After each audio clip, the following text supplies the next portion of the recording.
E aí pessoal, hoje vamos falar sobre classes e métodos static. Para que servem os métodos e as classes estáticas? Então a gente já vai começar direto com a mão na massa para explicar para vocês. Nosso código inicial aqui é muito simples para a gente poder focar nos statics. Primeiro a gente começa com uma classe chamada filial, onde eu tenho dois campos aqui, estoque filial e estoque geral, e um método consulta estoque geral que simplesmente devolve o valor do estoque geral. Lembrando sempre, isso aqui é um exemplo didático. Então tem coisas aqui, como esse método, que só retorna isso aqui, que já é público, não faria muito sentido, mas vai fazer sentido mais para frente. Vamos ficar focado somente na questão dos métodos estáticos. No meu exemplo aqui, pense em filiais de uma mesma loja, que tem o estoque da filial e o estoque geral, que seria o valor de do estoque de todas as filiais juntas. Vai ficar mais claro aqui no código. Então eu criei aqui duas instâncias, a filial 1, a filial 2, disse que a filial 1, o estoque da filial é 100, já configurei o estoque geral em 300, a filial 2, o estoque da filial é 200, e aí você entende por que o estoque geral é 300, porque a soma desse 100 com esses 200 aqui. Vamos rodar aqui para ver o que sai, e olha lá, 300, que é o estoque geral que eu queria. Perfeito. Ok, você pode pensar, bom, isso aí que você fez não está muito legal. A gente poderia ter feito de uma outra forma.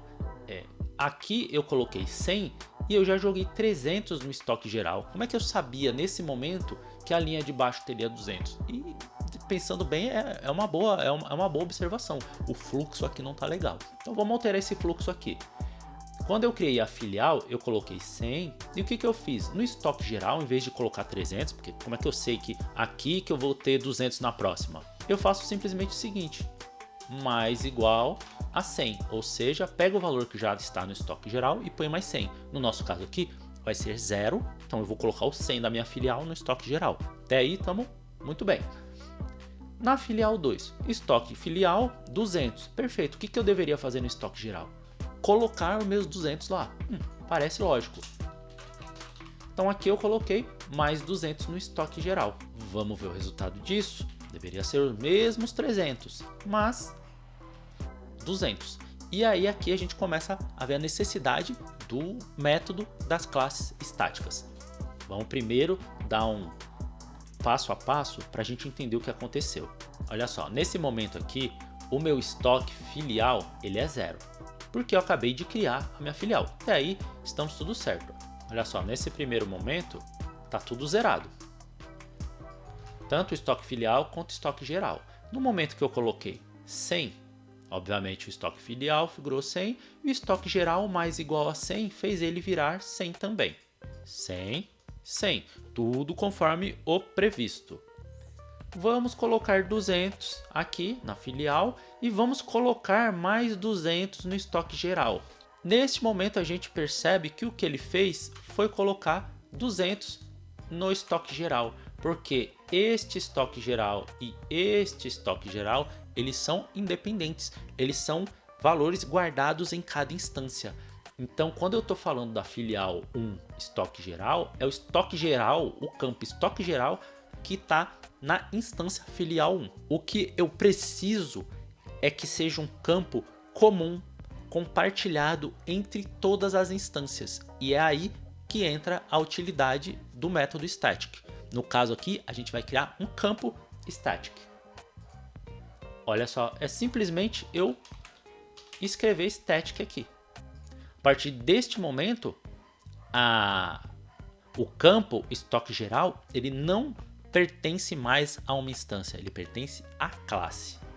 Eu vou fazer um diagrama que acho que vai facilitar, mas vamos só seguir aqui mais um pouquinho.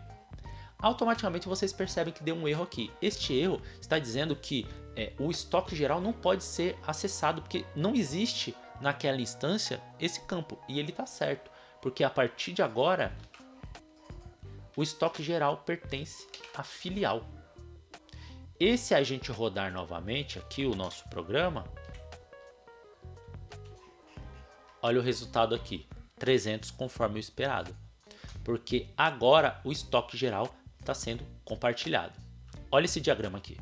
Me desculpe pela letra ruim aqui, mas o que nós tínhamos no primeiro exemplo? Nós tínhamos aqui cada instância com seus campos totalmente separados. Então a gente tem aqui, ó, estoque G de geral e estoque F de filial. Separado, ó, cada instância é uma. Então se eu vim aqui e colocava o valor 100 aqui, isso não influenciava aqui. E depois quando eu colocava mais 200 aqui, isso não influenciava aqui. E o que nós temos agora?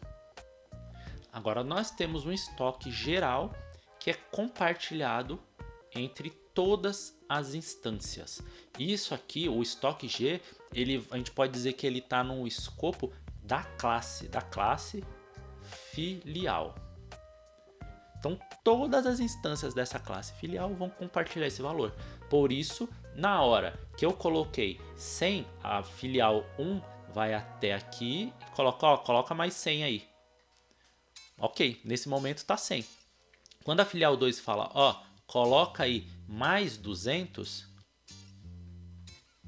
ele atualiza e deixa os 300. Então, ao final, quando eu consultar aqui o estoque geral, eu vou buscar aqui da filial. No meu caso aqui, eu criei um atalho para que dentro da instância aqui eu consiga consultar, porque no fim ele vai na filial aqui da classe e me retorna. Mas ele não está buscando, tanto que eu poderia fazer o seguinte aqui, ó. E o resultado vai ser igual, os mesmos 300. Porque agora esse estoque geral, ele está lá na filial. E tudo que instanciar filial vai ter uma cópia. Então, aqui foi o quê? Um campo. Eu poderia ter feito um método. Eu posso, por exemplo, fazer isso aqui, ó. Veja que é um método estático, imprime estoque geral, que vai simplesmente pegar. Eu não preciso mais disso aqui. E agora eu chamo simplesmente imprime estoque geral. Como eu criei este método imprime estoque geral como estático, eu não consigo acessar ele da minha instância. Veja que ele não aparece aqui com o imprime estoque geral. Ele não tem, porque a filial, que é uma instância, não tem este método. Quem tem é a classe em si, filial. Então, toda vez que a gente estiver falando de método estático, a gente está acessando diretamente a classe. E o resultado, que eu acho que eu não mostrei, mas estoque geral 300, dependente de instância. Então aí nós vimos tanto a parte de um campo, né? A gente criou um campo, poderíamos criar uma propriedade, poderíamos criar o que a gente quisesse, como estático, e criamos o método estático também. E aí a gente pode subir um nível e falar de uma classe estática. E automaticamente você vê esses erros porque uma classe estática só pode conter dentro dela coisas estáticas. Membros, métodos, propriedades, campos, tudo que tiver dentro dela tem que ser estático. Porque uma classe estática, ela não pode ser instanciada. Se a gente subir mais aqui, ó, a gente vai ver que já deu erro aqui, ó. Não posso criar uma instância de uma classe estática. E aí você pensa, para que eu vou usar isso? Na verdade, a gente já utiliza isso muito e quase a todo momento. Ó. Se a gente verificar aqui o console.writeLine, o console em si ele já é uma classe estática. A gente não consegue instanciar um console. Já dá um erro, mesmo erro. Não posso criar uma instância de uma classe estática. E o próprio writeLine aqui, ele também é um método estático. Se eu der um F12 aqui, ó, a gente vai achar lá, ó, public static void writeLine, já sabe que ele é estático. Se a gente for lá em cima na classe, public static class console também é uma classe estática. Então a gente não pode instanciar isso daqui. A gente não tem como. E para que serve? Tal qual o console, tal qual a classe math, por exemplo, onde a gente tem todos os métodos matemáticos, a gente só quer usar ali para fazer alguma coisa. A ideia não é instanciar, e sim utilizar como uma ferramenta. Aqui eu precisaria arrumar, tudo seria estático, E aí funcionaria, só que lógico que no nosso exemplo aqui perderia a função. Estoque filial sendo estático, no momento em que eu coloco aumento o estoque de uma filial, eu estaria alterando de todas as outras, então não faria sentido para o nosso exemplo. Eu posso até deixar assim, ó, somente para não ter, vamos dizer assim, um erro futuro em alguém utilizando essa classe. Mas a ideia seria essa. O que eu poderia fazer aqui? Eu poderia criar, se fizesse sentido, eu poderia criar uma classe matriz, pense, matrizes e filiais. Matrizes e filiais, no caso, é sempre uma matriz, né? E aí eu poderia criar essa matriz como estática se eu quisesse. Se fosse o caso de, não vai ter instância, só vou utilizar ali métodos úteis, como por exemplo um controle de estoque ou algo do tipo. E aí a gente coloca ali como uma classe, algo mais ou menos assim. Algo dessa forma. E aí eu poderia colocar aqui no meu estoque geral, eu tiraria também o estoque geral daqui e faria o estoque geral ser alterado por dentro da filial se eu quisesse.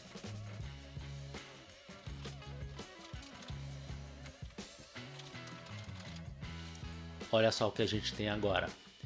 Altere estoque geral com a quantidade que eu quero alterar, que quando bate aqui, automaticamente eu chamo o estoque geral da matriz, ó, dessa aqui embaixo, e coloco a quantidade. E aí como seria a utilização disso daqui? Ó, eu teria aqui, ó, filial, tal, e aqui eu faria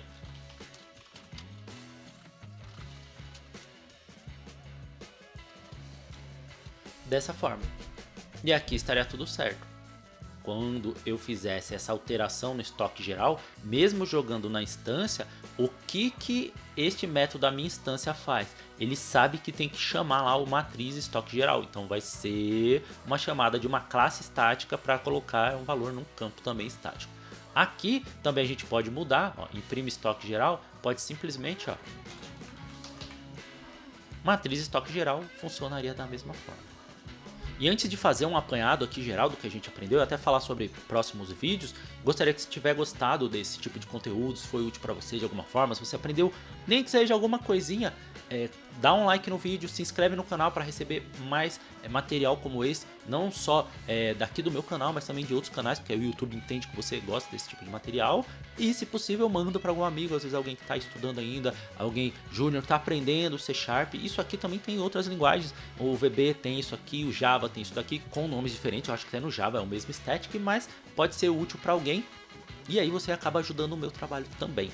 E o que a gente viu hoje é a utilização dessa palavrinha mágica aqui, static, que faz a gente tirar do escopo da instância e colocar no escopo da classe, e poder utilizar ali na classe. A gente viu que isso pode ser feito com membros, propriedades, com métodos, com a classe inteira. E a gente já tinha utilizado isso, né? Lembra que eu mostrei para vocês aqui a utilização do console.writeLine, o math, por exemplo, se a gente coloca lá para tirar valor absoluto, fazer uma exponenciação, a gente estaria utilizando aqui o math. Alguma coisa, mínimo, máximo, o valor de pi. E isso é muito utilizado assim nessas classes onde a gente tem ferramentas que a gente só vai utilizar ali para alguma coisa, retornar um resultado e seguir a vida. Em vídeos futuros eu trago para vocês aqui também a questão de construtores. Uma classe, mesmo sendo uma classe como essa aqui, ó, totalmente estática, ela também pode ter um construtor. A gente pode criar um construtor que vai fazer, por exemplo, uma consulta no banco de dados e já preencher. Como será que se comporta um construtor quando ele é de uma classe estática? Assim que a gente roda o programa, ele já roda também um construtor? É só na primeira vez que a gente instancia? Toda vez que a gente fizer uma nova instância ele vai rodar? Eu mostro isso para vocês em vídeo futuro, para esse aqui não ficar tão grande. Beleza? Então é isso por hoje. Vejo você no próximo código.